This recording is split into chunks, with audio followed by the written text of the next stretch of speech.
Hello and welcome back to the polling station. This week it's me and Paul Krishnamurty of Betting.Betfair and many other places. Johnny Ward is over the Atlantic Ocean, but in Canada, and we wish him well. But coming back to the home front, first of all, Paul, how are you? Very well, mate. A bit tired, travelling around, but I'm okay. Excellent. We love to hear it. Today is a rather significant day in political and our history because it's the 100-day anniversary of Rishi Sunak becoming Prime Minister. The first 100 days are over, and it appears that the age-old question, will he be able to improve the Tory brand or will the Tory brand take him down, appears to have been answered. And the answer is Paul Krishnamurty. Oh, he's screwed. This is the honeymoon period, right? Look, I mean, Sunak has, to my mind, his brand is better than the Conservative Party for one fundamental reason. Because the first time that almost anybody who isn't really into politics heard of him, he was giving away free money. And then he was giving out free £10 off your dinner, eat out to help out. And it gave him a bank of goodwill that, as everything else imploded in the government around Boris Johnson and such forth, he was, you know, the clean one, the one who had that little bit of goodwill. I think that he's one of the most overrated candidates in history. I always thought he was. It's just photo ops. It's always just been photo ops. And as I say, like a particularly fortunate free money policy that pretty much everyone in the world has something similar, but it has to, be delivered by one man. And I just think reality's biting. I mean, he isn't some moderate. Right? If he was some moderate, he wouldn't have a government full of people like Dominic Raab and Suella Braverman. And okay, that's the Tory. That may well be what the Tory base want, and that may well be the future. But it's not a way to win a general election. And I just think that, you know, honestly, I have been on the fence with all this. I have really spent the last 2 or 3 years thinking, I'm not writing off the Tories ever again. They're so effective. They're so efficient. They've got so much power in the media, the ability to change the narrative. But they're on a death spiral. They've been on a death spiral for a couple of years now. I think they've just got abandoned the trust of the swing voter section of the British population. And I don't see a way back. I just see that, you know, I said, so for example, last year, I said, during the first Tory leadership contest, I said Liz Truss would equal 1997, i.e. Labour landslide, right? Penny Mordaunt could turn it around and deliver 1992, and with Sunak, I was on the fence. Now, I think they're inevitably headed for a 1997, and it will probably be worse because the context is actually very different. I mean, in 1997, regardless of how unpopular the Tories were, and how the media had turned on them and corruption and sleaze was everywhere, they did turn the economy around. They did have a story of saying, look, we came to power 18 years ago, look how we've turned the economy around. What is the Tory narrative at the next election? What have they done? What's got better? You know, it strikes me that after 4 elections of Labour telling everyone they're going to destroy the NHS, they've destroyed the NHS, right? I don't see what they've got to offer swing voters. I don't see what they've got to offer 40-something, or younger voters who want to get on the housing ladder. I just don't think there's anything there, and I don't think Sunak's the man to deliver it. But having said that, I don't know who else would do it. Yeah, I think a really comprehensive summary of the problems he's facing. I mean, I think the story part is really important here, because each successful Conservative campaign has been originally masterminded by very talented steerers of the ship. You might say Crosby or Isaac Davido last time, but it's always had some sort of story to tie it together. And I think the big question Sunak will really struggle to answer for many reasons is basically twofold. Number one, what's a good reason for keeping you? Number two, what's improved in 13 years or maybe 14 or 15 should you last that long Conservative government, and to change any of those factors he's going to need to work miracles, even if you did believe he was a really, really good prime minister. The public appear to think that's not the case. His ratings, his approval ratings have taken quite a nosedive, quite quickly. So you've got these sort of stylistic differences with Johnson and Truss or whatever, but I think the thing that's just becoming clear is that was just an insanely low bar to clear. And yeah, I think everything looks very difficult for him in the future. Out of interest, I think I've discussed this before. Would you say it more likely than not that he faces a challenge at some point this year? It gets mooted every now and again, right? He might face a challenge from people in the Conservative growth group if, say, the locals go terribly. It's a really good question. I really don't know. I would have thought that rationally it would be insane. There's just no sense in the Conservative Party having another leadership contest. There's no star waiting in the wings, and anyone who might do better, why would they take the job? You know, if you were Penny Mordaunt, would you really want it now? You know, after they've rejected her twice and you know, she would just be inheriting a mess. If you were someone like James Cleverly, who I could definitely see being the next leader after the election, would you want it now? No, you'd wait. Having said that, I do think that the Boris Johnson faction is desperate to get rid of him. I don't think it's impossible that Boris Johnson comes back for the next election. I think if they don't really bury him in the ground at the Privileges Committee, he'll probably come back. They'll try it, and I think that, I don't know about this year. I'm kind of thinking February, March next year. They're looking 6 months ahead of the election. They know that it's just abysmal. He's not turning it around, Sunak. And at that point, they just have one last gamble on the guy who's won before for them. But having said that, I've got a feeling that they will nail Boris into the ground before that. So I'm not really convinced that'll happen. Just one bet I've had. I've had two bets on the Tory leadership. One of them is just a bet I'd have in the long term, which is Suella Braverman at 25s. I think she's got to have a very big chance. She's run already. She's very much in tune with the base. And I think that's the future of the Tory party, being a far-right populist party. And the other one is Star Sports were very generous to give me 100-1 Jacob Rees-Mogg. So I had to have a bet on that. I don't think Jacob Rees-Mogg will be the next leader, but he said he's going to run. He said he might run next time. He's up for it. And, you know, if there is a challenge, why not? He's got nothing to lose, because he'll lose that seat the way things are going. He really needs to be the leader to have any chance to come back. And he does have a following in the party.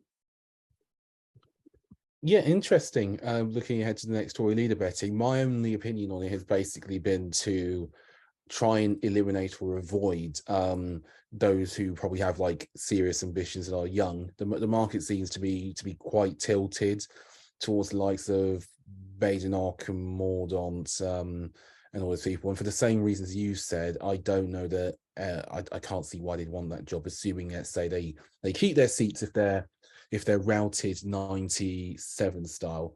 I mean, personally, I think I'm going to say this, I think, for the first time on record, but I wonder if the Labour majority isn't a bit big, if it hasn't just become a bit big at the moment, just purely because I think people fear boundary changes, etc., all of which are issues for the sorts of leads that the party held towards the tail end of the Johnson era and in the opening days of the Truss era.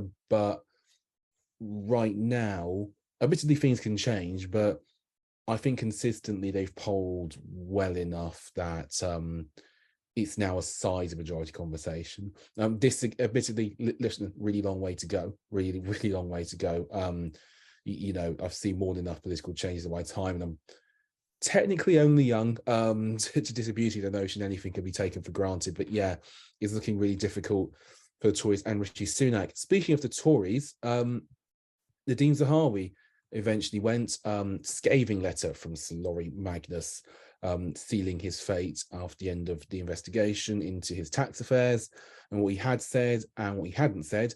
So we've now got a job on to find the next Tory party chairman. We're 4-1 Matt Vickers, deputy chair of CCHQ at the moment. We're now 6-1 Mark Harper. We've had some changes in this market. Brandon Lewis, who'd served previously for a year, now out to 7-1.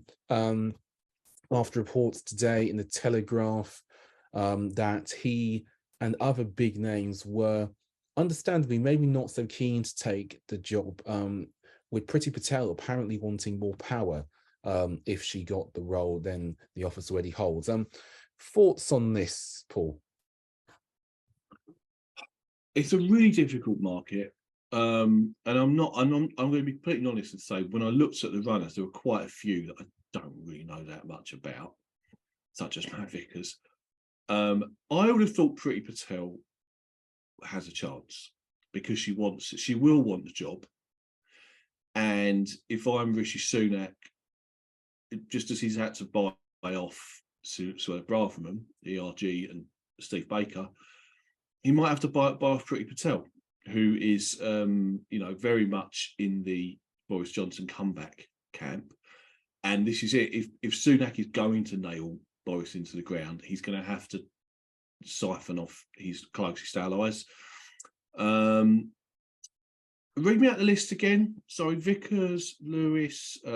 So in favouritism order, Vickers at 4-1, Harper at 6-1, Lewis at 7-1. Same price for Dowden.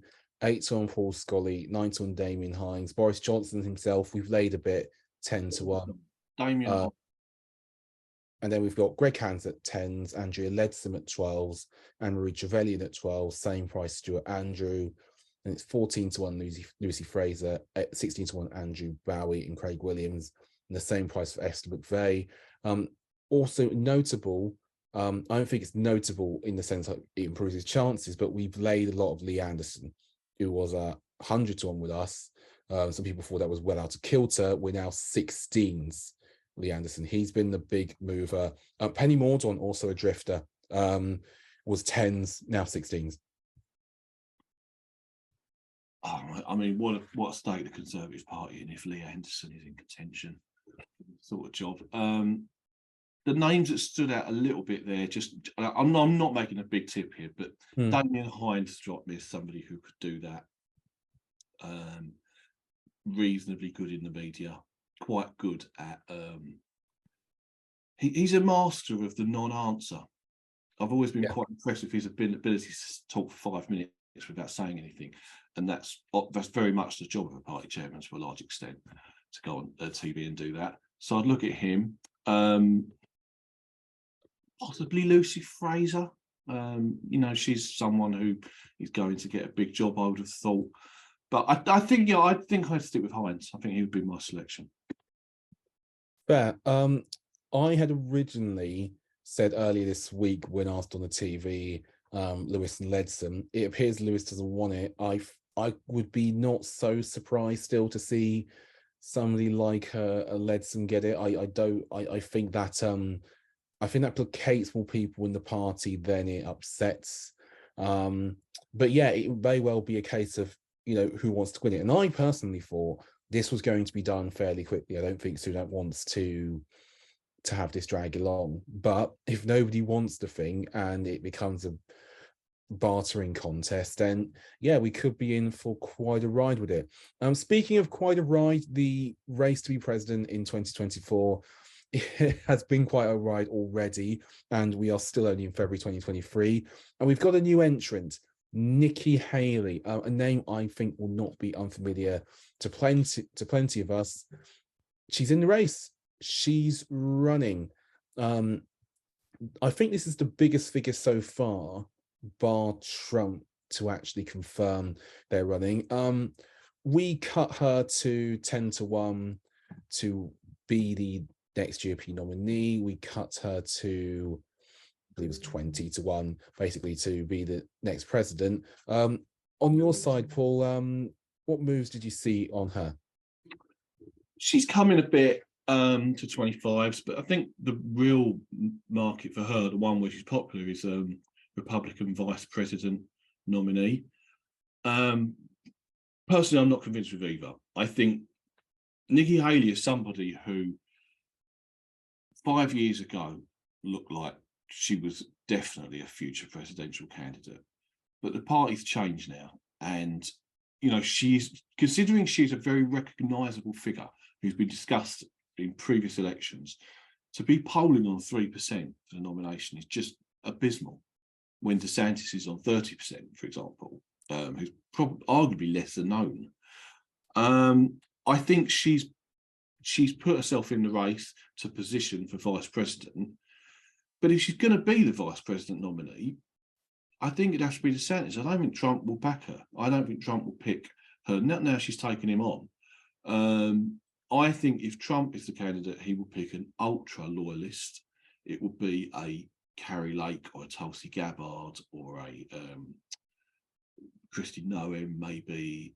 Even look, I mean, there was talk about Marjorie Taylor Greene being in contention, which is just it's comedy gold.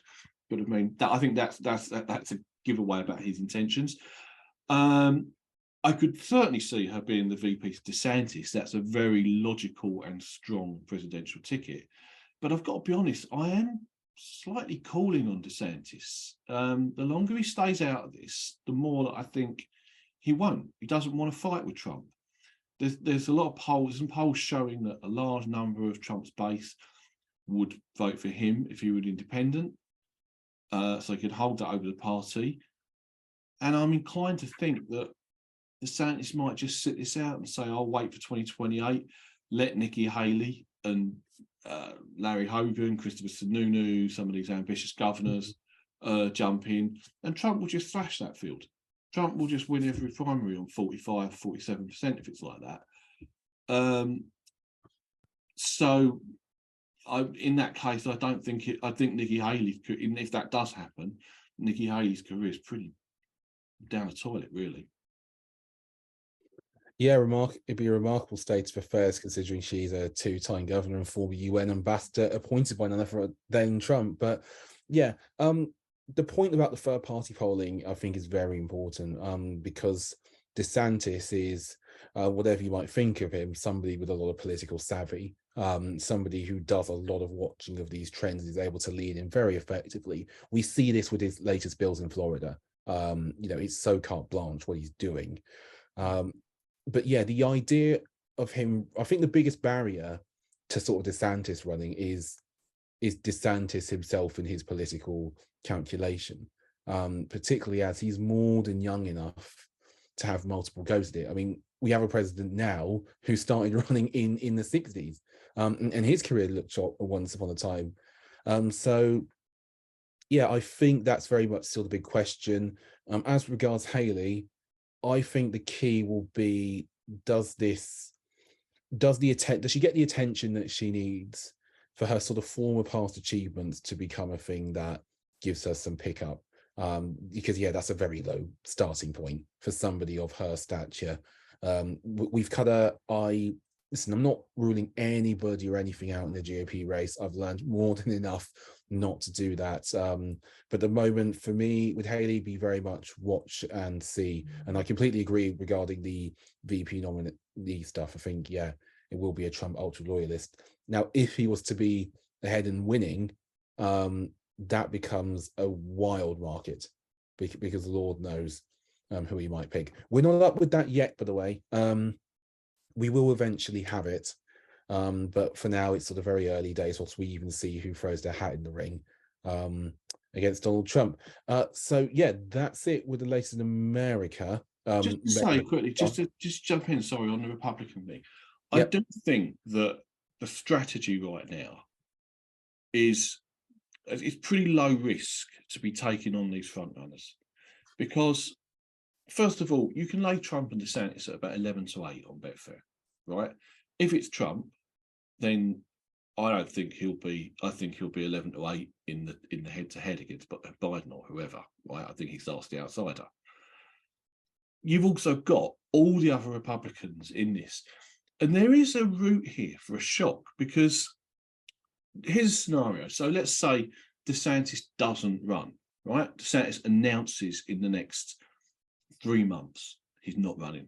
He's busy with Florida, right? Firstly, that will sort of hit him a little bit in the short term. But imagine then Trump gets indicted. Trump implodes somehow. also think of the TV debates. I mean, we will talk about it nearer the time in greater depth, but I could literally talk forever about the 2016 TV debates. Trump never won a TV debate against anybody, even at his peak, right? And there is a chance that he goes into some debate in July against Haley, Larry Hogan, Sununu, maybe Mike Pompeo, those sorts of people. And he just gets humiliated because the old tricks won't work, shouting over everybody else. We saw this in the general election. We saw it last time, where in that first debate, that was possibly the most catastrophically awful performance ever. And it was only because he got COVID, like 2 days later, that it kind of like disappeared out of the news.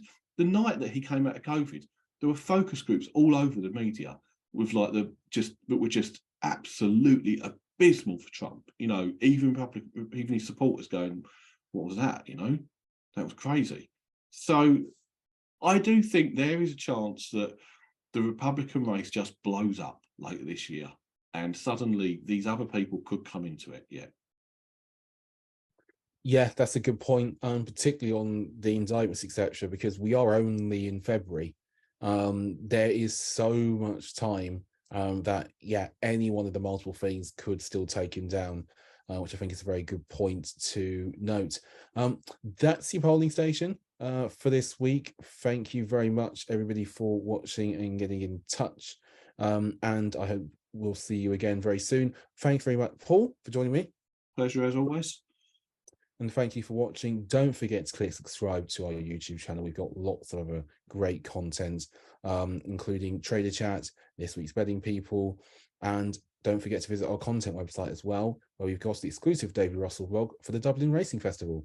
But for now, bye-bye.